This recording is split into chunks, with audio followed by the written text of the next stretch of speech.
video kali ini saya akan membahas tentang komponen-komponen dasar komputer dalam merakit komputer.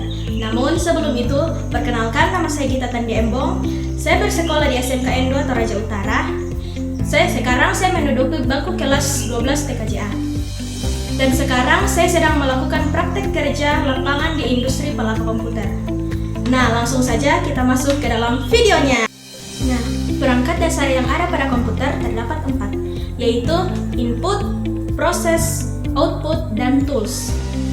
Kita masuk pada bagian yang pertama, yaitu input.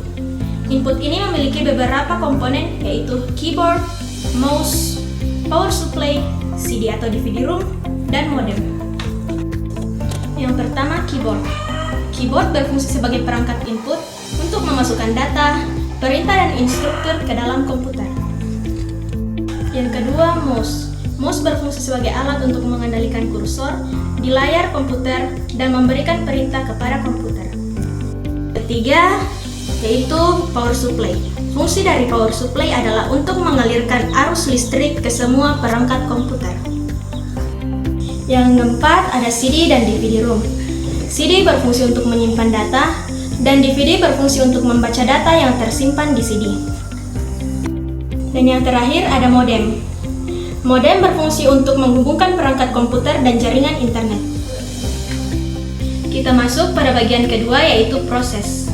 Komponen proses adalah casing, motherboard, prosesor atau CPU, hard disk, memori atau RAM, VGA card, dan sound card. Yang pertama, casing.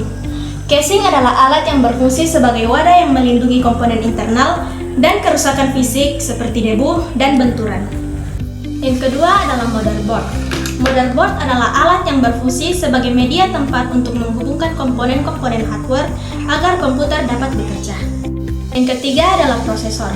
Prosesor atau CPU yang berfungsi sebagai otak komputer yang bertanggung jawab untuk menjalankan instruksi, mengolah data, dan mengendalikan serta mengelola memori.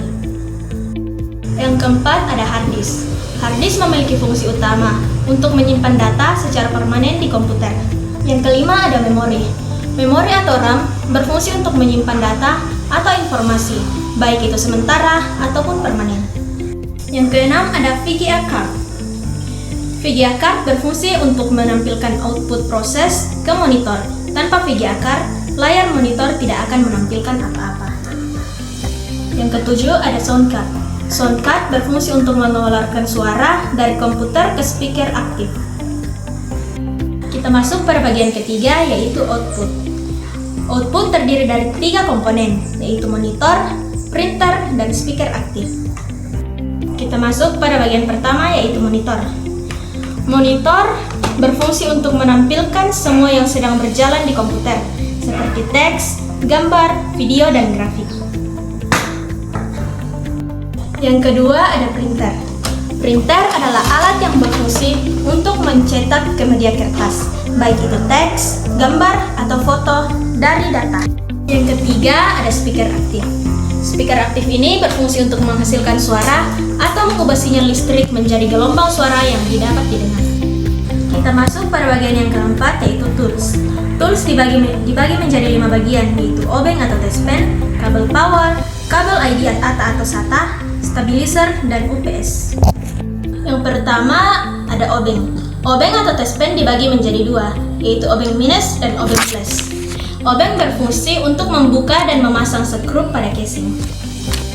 Yang kedua ada kabel power, di mana kabel power ini berfungsi untuk mentransmisikan energi listrik dari sumber daya ke perangkat elektronik. Ketiga, kabel ID ATA dan ID SATA. Kabel ini berfungsi untuk menginput data dari hard disk dan DVD room. Yang keempat ada stabilizer, di mana stabilizer ini berfungsi untuk menjaga kestabilan tegangan listrik agar alat elektronik terhindar dari kerusakan akibat tegangan yang tinggi.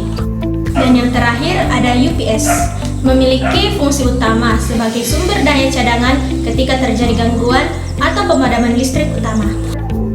Mungkin itu saja penjelasan singkat saya tentang perangkat dasar yang diperlukan dalam merakitan komputer. Semoga dengan melalui video ini, teman-teman yang ada di seluruh Nusantara, khususnya yang mengambil jurusan PKJ, bisa memahami tentang komponen dasar komputer. Sebelum saya menutup video ini, saya ingin memberikan satu kalimat motivasi kepada teman-teman, yaitu hasil yang indah tidak terlahir dari langkah yang mudah. Sekian dari saya, sampai jumpa di video berikutnya.